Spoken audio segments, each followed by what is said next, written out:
My dear students, doctor James Tyler Kent രചിച്ച lectures on homoeopathic materia medica എന്ന പുസ്തകത്തെ ആധാരമാക്കിയുള്ള ഈ പ്രോഗ്രാമിലേക്ക് നിങ്ങൾക്കേവർക്കും വീണ്ടും സ്വാഗതം.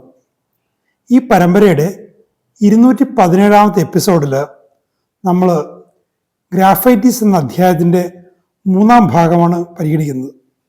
ഈ ഭാഗത്ത് നമ്മൾ നേരത്തെ കണ്ട ഉദരസംബന്ധമായ പ്രശ്നങ്ങളുടെ തുടർച്ചയായിട്ടുള്ള കുറേ ലക്ഷണങ്ങൾ, അതുകൂടാതെ പൈൽസുമായിട്ട് ബന്ധപ്പെട്ട ചില പ്രശ്നങ്ങൾ, സ്ത്രീകളെയും പുരുഷന്മാരെയും ബാധിക്കുന്ന ചില ലൈംഗിക പ്രശ്നങ്ങൾ, ഒരുപാട് മനുഷ്യരെ ബുദ്ധിമുട്ടിക്കുകയും വ്യാജ ചികിത്സകരുടെയൊക്കെ അടുത്തേക്ക് പോയി സമയവും പണവും ആരോഗ്യവും നഷ്ടപ്പെടുത്തുകയും ചെയ്യുന്ന പല പ്രശ്നങ്ങളും, പിന്നെ നമ്മൾ നേരത്തെ കണ്ട പോലെ അർബുദത്തിൻ്റെ ചില വകഭേദങ്ങൾ, ക്യാൻസർ, ബ്രസ്റ്റിൽ വരുന്ന ക്യാൻസറിൻ്റെ ഒരു വകഭേദം, ഇതിനൊക്കെ എങ്ങനെ ഗ്രാഫൈറ്റീസ് വഴി ഡീൽ ചെയ്യാൻ പറ്റും എന്നതിനെക്കുറിച്ചുള്ള ചില സൂചനകൾ ഇവിടെ വരുന്നുണ്ട്.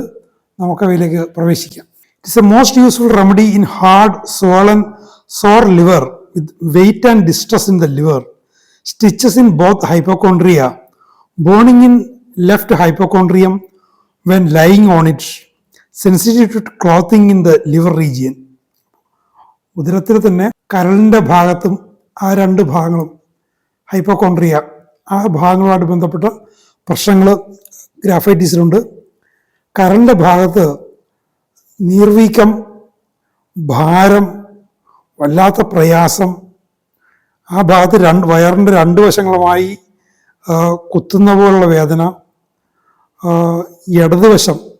ഇടതുവശം കൊണ്ട് കിടക്കുമ്പോൾ ആ ഭാഗത്ത് പൊള്ളുന്ന അനുഭവം, വസ്ത്രം ധരിക്കുന്നതിനോട് സെൻസിറ്റിവിറ്റി.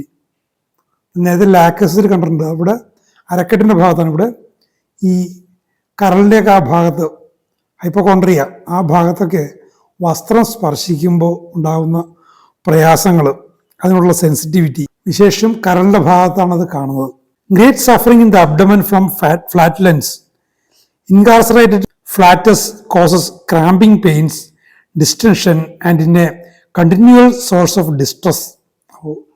വായു കെട്ടിയിട്ട് വായു വന്ന് വയറ് വീർത്തിട്ടുണ്ടാകുന്ന തുടർച്ചയായിട്ടുള്ള ഒരുപാട് പ്രയാസങ്ങൾ, ഡിസ്ട്രസ്, വല്ലാത്ത പ്രയാസങ്ങളാണ്. വായു വന്ന് വല്ലാതെ വിങ്ങി വലിച്ചു കോച്ചുന്ന വേദനകൾ, വീർത്ത് കെട്ടിയ അവസ്ഥകൾ, അതുവഴി സുസ്ഥിരമായ പ്രശ്നങ്ങൾ, ഒരു കുറവില്ലാത്ത ശമനമില്ലാത്ത സ്ഥിരമായിട്ടുള്ള വേദന. Everything eaten seems to ferment and turn to gas. Rumbling and movements felt in the abdomen. There is great burning and gripping. Cramping in the abdomen soon after eating.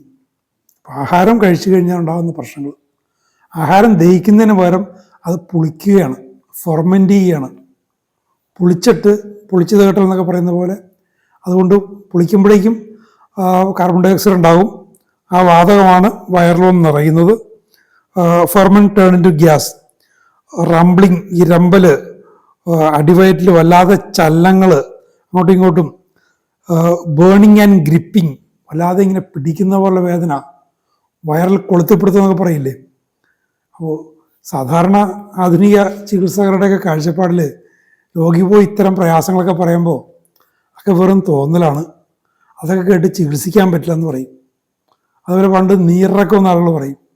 നീരിറക്കം doctor എന്ന് പറഞ്ഞു കഴിഞ്ഞാൽ വഴക്ക് പറയും. ഞാൻ കേട്ടിട്ടുണ്ട് വഴക്ക് പറയുന്നത്.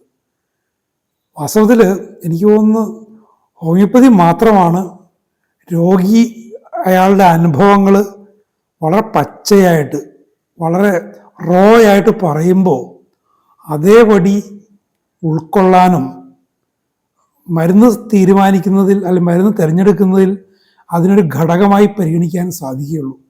മറ്റേതെങ്കിലും ചികിത്സയിൽ അങ്ങനെ പൂർണ്ണമായിട്ടും എടുക്കുമെന്ന് എനിക്ക് തോന്നുന്നില്ല. അത് ഹോമിയോപ്പതി എത്രത്തോളം നാച്ചുറലാണ്, എത്രത്തോളം നൈസർഗികമാണ് എന്നുള്ളതിൻ്റെ ഒരു തെളിവാണത്. The clothing distresses the abdomen. വസ്ത്രധാരണം അടിവയറിൽ വല്ലാത്ത പ്രയാസം ഉണ്ടാക്കുന്നു. നമ്മൾ ലാക്കസിൽ അത് അരക്കെട്ടിൽ ചുറ്റുമാണ് പറഞ്ഞത്. ഇവിടെ അടിവയറിൻ്റെ ഭാഗത്ത് വസ്ത്രധാരണം വലിയ പ്രശ്നം ഉണ്ടാക്കുന്നു. കരളിൻ്റെ ഭാഗത്തും അടിവയറിൻ്റെ ഭാഗത്തുമാണ് വസ്ത്രം സ്പർശിക്കുകയോ ഇറുകിക്കിടക്കുകയൊക്കെ ചെയ്യുമ്പോൾ പ്രയാസം ഉണ്ടാകുന്നത്. The slightest indiscretion in eating causes increased flatus, rumbling and diarrhea. The abdomen is distended with dropsy. അപ്പോൾ ആഹാരം കഴിക്കുന്നതിൽ ചെറിയൊരു വ്യത്യാസം, അതിൻ്റെ ക്രമത്തിലൊരു തെറ്റൽ, ചെറിയ പിശകുകളൊക്കെ സംഭവിച്ചാൽ മതി, ചെറിയൊരു കുഴപ്പം ഉണ്ടാക്കിയാൽ മതി, വയറാകെ പ്രശ്നത്തിലാവും. അല്ലാതെ തന്നെ ഗ്രാഫൈറ്റിസ് പേഷ്യൻറ്റിന് വായുവിൻ്റെ പ്രശ്നമുണ്ട്. ആഹാര കാര്യങ്ങളിൽ എന്തെങ്കിലും ചെറിയ കുഴപ്പങ്ങളുണ്ടായിക്കഴിഞ്ഞാൽ ഈ വായുകോപം വർദ്ധിക്കും. ഇരമ്പലും വയറിളക്കവും അടിവയറ്റിലിങ്ങനെ വീർത്ത് കെട്ടിയ അവസ്ഥയും നീർക്കെട്ടലും ഒക്കെ ഉണ്ടാകും. Herpes zona on the side of the abdomen, herpes over lower abdomen and groin, hard swelling of inguinal glands, oedema of the abdominal walls. വളരെ ശ്രദ്ധേയമായ ഒരു ലക്ഷണം പറയുന്നത് അടിവയറിൻ്റെ വശത്ത് ചിക്കൻ പോക്സിലൊക്കെ ഉണ്ടാകുന്ന പോലെ പോളൻ, അടിവയറിൻ്റെ കീഴെ അരക്കെട്ടിൽ ഹാർട്ട് സ്വെല്ലിങ്, ഈ ഇടുപ്പിൻ്റെ ഭാഗത്തുള്ള ഗ്രന്ഥികൾ നീർക്കെട്ട് കൊണ്ട് വലിയ കല്ല് പോലെ ഇരിക്കുന്നൊരവസ്ഥ, അടിവയറിൻ്റെ ഭിത്തികളിൽ നീർക്കെട്ടൽ. From the anus there is copious discharge of very offensive flatus day and night. രാത്രിയും പകലും എന്നില്ലാതെ ദുർഗന്ധമുള്ള കീഴ്വായു. While diarrhea is not so common as constipation, yet it is a marked condition in some patients. മലബന്ധമാണ് ഗ്രാഫൈറ്റിസ് കൂടുതലും വരുന്നത്, എങ്കിലും ചില രോഗികളിൽ വയറിളക്കവും വളരെ ശ്രദ്ധേയമായ രീതിയിൽ വരുന്നുണ്ട്. The diarrhea is painless with much flatus, with watery, brown, putrid, leandric stools, excoriating stools, extreme soreness in the anus, fissures of the anus, great burning. അപ്പോൾ വയറിളക്കത്തിൻ്റെ കൂടി ചേർന്ന് വേദനയില്ല, പക്ഷെ വെള്ളം പോലെ തവിട്ട് നിറത്തിൽ ദുർഗന്ധം ഉണ്ടാക്കുന്നത്, ദഹിക്കാത്ത ആഹാര സാധനങ്ങൾ കലർന്ന മലം, ഈ മലം വന്നിട്ട് ഈനസിൻ്റെ ഭാഗത്ത് തൊലി പോയിട്ട് വേദന ഉണ്ടാക്കും. ആ ഭാഗത്ത് വല്ലാതെയുള്ള വേദന. ഫിഷേഴ്സ്, ഈനസിൻ്റെ അവിടെ ഫിഷേഴ്സ് വരുന്നു, വല്ലാതെ പൊള്ളുന്ന അനുഭവം. ഗ്രാഫൈറ്റിസ് നമ്മൾ പലപ്പോഴും കാണുന്നുണ്ട്, പൊള്ളുന്ന അനുഭവം. Chronic diarrhoea, from the slightest indiscretion eating on comes a renewed attack. അപ്പോൾ നേരത്തെ പറഞ്ഞ പോലെ തന്നെ ആഹാരത്തിൻ്റെ കാര്യത്തിൽ ചെറിയൊരു വ്യത്യാസം, സമയത്തിലെ വ്യത്യാസമോ ആഹാര സാധനങ്ങളുടെ വ്യത്യാസം ഉണ്ടായിക്കഴിഞ്ഞാൽ വല്ലാത്ത പൊള്ളലും വല്ലാത്ത പ്രശ്നങ്ങളൊക്കെ വയറിലുണ്ടാവും. With the loose stools and with the constipated stools copious white jelly like mucus is often found. വയറിളക്കമായാലും ശരി മലബന്ധമായാലും ശരി, മലത്തോടൊപ്പം ജെല്ലി പോലുള്ള വെള്ള നിറത്തിലുള്ള കഫം പോരും. നമ്മൾ നേരത്തെ ഇതിൽ കണ്ടാണ്, അവിടെ നമ്മൾ ഗ്രാഫൈറ്റിസുമുള്ള താരതമ്യം കണ്ടത്. മുട്ടയുടെ വെള്ളക്കരു, പുഴുങ്ങിയ വെള്ളക്കരു പോലെ. Discharge of mucus from Ines and A constant moisture about the outside parts. അപ്പോൾ ഈനസിൽ നിന്ന് മ്യൂക്കസ് എപ്പോഴും വരും, അതുകൊണ്ട് ആ മലദ്വാരത്തിൻ്റെ ഭാഗം എപ്പോഴും നനഞ്ഞിരിക്കും. രോഗികൾക്ക് വല്ലാത്ത പ്രയാസം ഉണ്ടാക്കുന്നൊരവസ്ഥയാണത്. ലാർജ് ഹെമറോയിഡ്സ് എക്സ്ട്രീംലി സോർ വിത്ത് ഫിഷേഴ്സ്. വല്ലാത്ത ഹെമറോയിഡ്സ്, വളരെ വലിയ ഹെമറോയിഡ്സ്, അതിൽ ഫിഷേഴ്സും ഉണ്ട്. Constipation with large hard naughty difficult stools passed with extreme pain from soreness and fishers of the Ines. ഈ ഫിഷേഴ്സ് കാരണം, അവിടെയുള്ള സോർനെസ് കാരണം ഈ കോൺസ്റ്റിപ്പേറ്റഡ് ആയിട്ടുള്ള ആളുകൾക്ക് വലിയ പ്രയാസമാണ്. വലിയ മലം, വലിയ ഹാർഡായിട്ടുള്ളത്, കല്ല് പോലുള്ളത്, കട്ടകൾ പോലുള്ളത്, ഇതൊക്കെ ഇങ്ങനെ വളരെ പ്രയാസപ്പെട്ട് പുറത്തേക്ക് പോകുമ്പോൾ ഈ ഫിഷേഴ്സിൻ്റെ അവിടെയും സോർനെസ് ഉള്ള ഭാഗങ്ങൾക്കൊക്കെ വല്ലാത്ത പ്രയാസമായിരിക്കും. Long narrow stools like phosphorus. ഫോസ്ഫറസിനുള്ള താരതമ്യം, നീണ്ട നേർത്ത stool. Violent burning in the anus, prolapsus of the anus. മലദ്വാരത്തിൻ്റെ ഭാഗത്ത് വല്ലാത്ത പൊള്ളലുണ്ട്, പുറത്തേക്ക് തള്ളി വരികയും ചെയ്യും. It has cured many case of bleeding piles of long standing where there was extreme soreness and fissures and great burning. ഈ ദീർഘകാലമായിട്ട് നിൽക്കുന്ന പൈൽസിനെ ഗ്രാഫൈറ്റിസ് സുഖപ്പെടുത്തും. എപ്പോഴാണ്?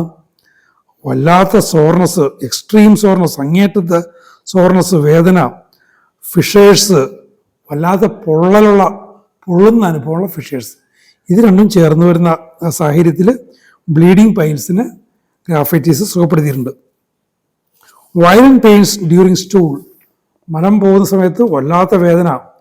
No desire to go to stool for many days. നിരവധി ദിവസങ്ങളോളം വയറ്റിൽ നിന്ന് പോകാൻ ഒരു ചിന്തയുമില്ല, അങ്ങനത്തെ തോന്നലേ ഇല്ലാതെ കടന്നു പോകും. നമ്മൾ അലൂമിനിയത്തിലൊക്കെ കണ്ടുപോലെ it requires a long time with hard straining to pass the stool. ദീർഘകാലം നേരം ഇരുന്ന് വല്ലാതെ പ്രയാസപ്പെട്ട് ഞെക്കിയൊക്കെയാണ് മലം പുറത്തു പോകുന്നത്. It often suits patients who have no stool except by injection or cathartic. അപ്പോൾ രോഗികളിൽ മരുന്ന് കുത്തിവെച്ചോ അതേപോലെ വയറിളക്കുന്ന ദ്രാവകങ്ങൾ കുടിച്ചോ മാത്രമേ വയറ്റിൽ നിന്ന് പോകൂ എന്ന് പറയുന്ന അവസ്ഥകളിൽ ഗ്രാഫൈറ്റീസ് വളരെയധികം ഉപകരിക്കും. പല ഔഷധങ്ങളുമുണ്ട്, ഗ്രാഫൈറ്റീസ് അവയിൽപ്പെട്ട വളരെ ശ്രദ്ധേയമായ ഔഷധമാണ്. ഇത്തരം അവസ്ഥകളെക്കുറിച്ച് ഇതേപോലെ വയറിളക്കി മലശോധന നടത്തി കഴിഞ്ഞാൽ പിന്നീട് അത് സ്ഥിരമായി തീരും, അല്ലെങ്കിൽ വയറിളക്കമായിട്ടൊക്കെ പരിണമിക്കും എന്നുള്ള കാര്യങ്ങൾ ഓർഗനിൽ ദീർഘമായിട്ട് ഹെന്നിമാൻ ഉപന്യസിച്ചുള്ള കാര്യം ഞാൻ ഇപ്പോൾ ഓർക്കുകയാണ്. കാരണം പഴയ കാലത്ത് ഒരു സാധാരണ നടപടിക്രമമായിരുന്നു ഈ വയറിളക്കുന്ന കാര്യം. ആവണക്കെണ്ണ, ഇപ്പോൾ നാട്ടിലാണെങ്കിൽ ആവണക്കെണ്ണ കുടിപ്പിക്കൽ, അങ്ങനെയുള്ള പ്രയോഗങ്ങളൊക്കെ. അപ്പം അത് രോഗിയിൽ വല്ലാത്ത പ്രയാസങ്ങൾ ഉണ്ടാക്കും. Violent itching of the anus, eczema and herpes near the anus or involving the anus. അപ്പോൾ മലാശയത്തിൻ്റെ ഭാഗത്ത് ആ പരിസരങ്ങളിലൊക്കെ വല്ലാത്ത ചൊറിച്ചിൽ, വരട്ട് ചൊറി പോലുള്ള അവസ്ഥകൾ, ചെറിയ പരുക്കൾ, ചെറിയ ചൊറിയും ചിരങ്ങും ഒക്കെ അവിടെ വരുന്നു. It has cured the stomach and abdominal conditions that favour the tapeworm. നാടവിലേക്ക് വളരാനുള്ള സാഹചര്യം ഉണ്ടാക്കുന്ന വയറിൻ്റെ പ്രശ്നങ്ങൾ, അടിവയറിൻ്റെ പ്രശ്നങ്ങളെയൊക്കെ ഗ്രാഫൈറ്റിസ് സുഖപ്പെടുത്തും.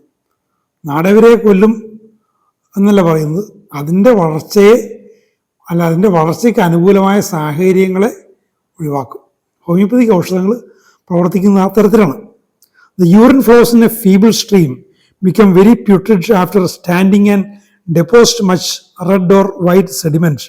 After standing, the urine is covered with an iridescent cuticle. അപ്പോൾ മൂത്രം വളരെ നേർത്ത ഒരു ധാരയായിട്ടേ പോവുകയുള്ളൂ, അതിൻ്റെ നോർമൽ രീതിയിൽ പോകുകയില്ല. വല്ലാതെ പ്യൂട്രിഡ് ആകുന്നു, കുറേ നേരം നിന്ന് കഴിയുമ്പോൾ വല്ലാതെ ദുർഗന്ധമൊക്കെ ഉണ്ടാകുന്നു.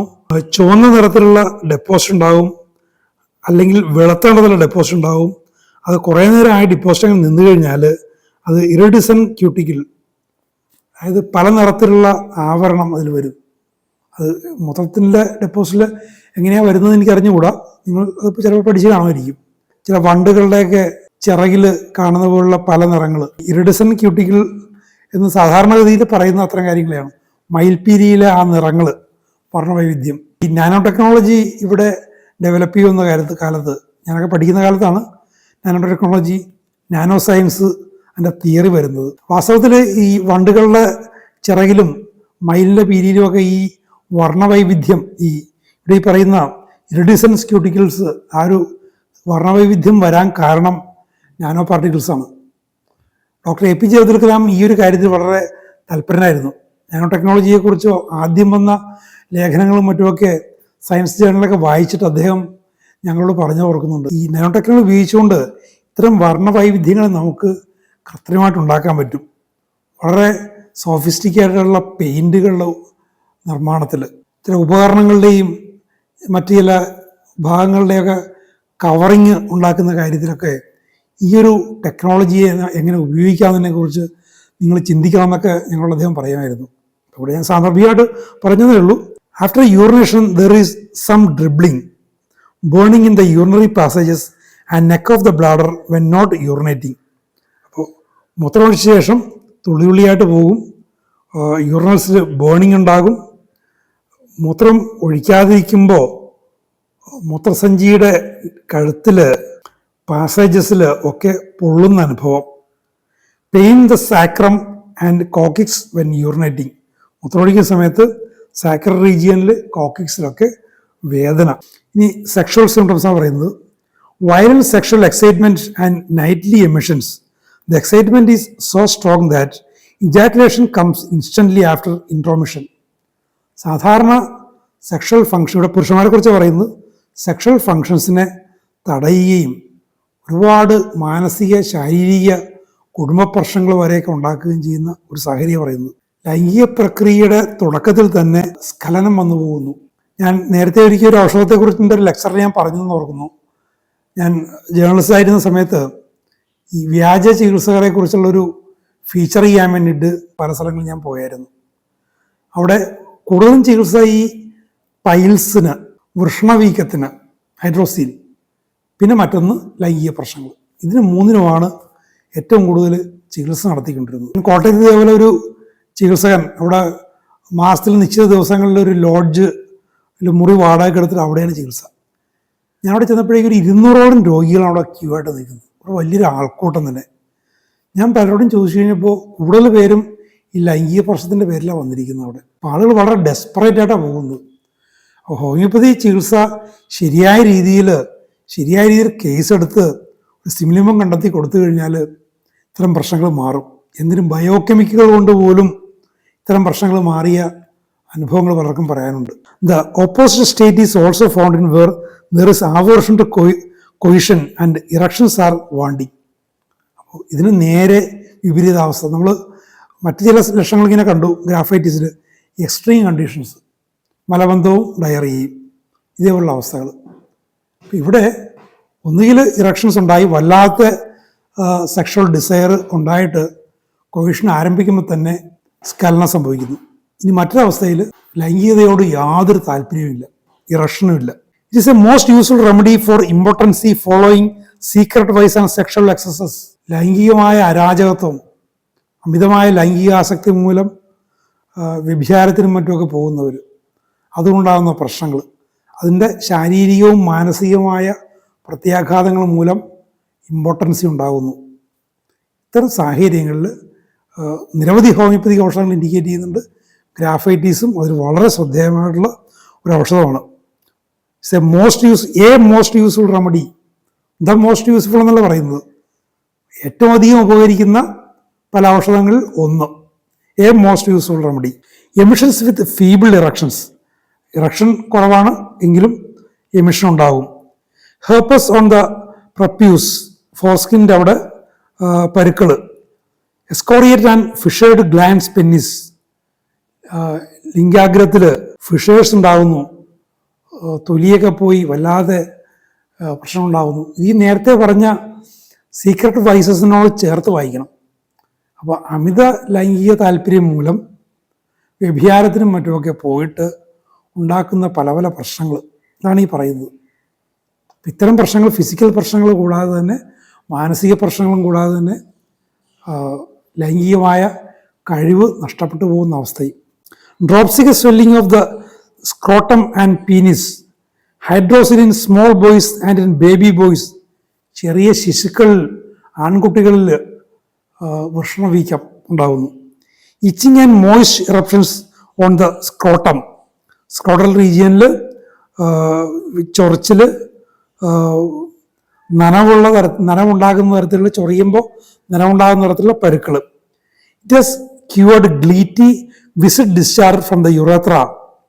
യുറേത്രയിൽ നിന്നും വെള്ളത്ത നിറത്തിലൊക്കെ ഉള്ള, യുറേത്രയിൽ നിന്ന് വെള്ളം പോലുള്ള അല്ലെങ്കിൽ കട്ടിയുള്ള വിസിഡായിട്ടുള്ളതും ഗ്ലീറ്റി ആയിട്ടുള്ള സ്രവങ്ങളെ ഗ്രാഫൈറ്റ് സുഖപ്പെടുത്തിയിട്ടുണ്ട്. It has cured swollen testes. വൃഷണങ്ങളിൽ നീർവീക്കം ഉണ്ടാകുന്ന അവസ്ഥയെ സുഖപ്പെടുത്തിയിട്ടുണ്ട്. ഇനി ഇതേപോലെ സ്ത്രീകളുടെ ലൈംഗിക പ്രശ്നങ്ങളാണ് പറയുന്നത്. അവിടെയും നിരവധി പ്രശ്നങ്ങളുണ്ട്. കാർബോ അനിമാൽസ് പോലുള്ള ഔഷധങ്ങളുമായിട്ടുള്ള കമ്പാരിസൺസ് പറയുന്നുണ്ട്. അപ്പോൾ അത്തരം കാര്യങ്ങൾ നമുക്ക് അടുത്ത എപ്പിസോഡ് കേൾക്കാം. Thank you very much for watching.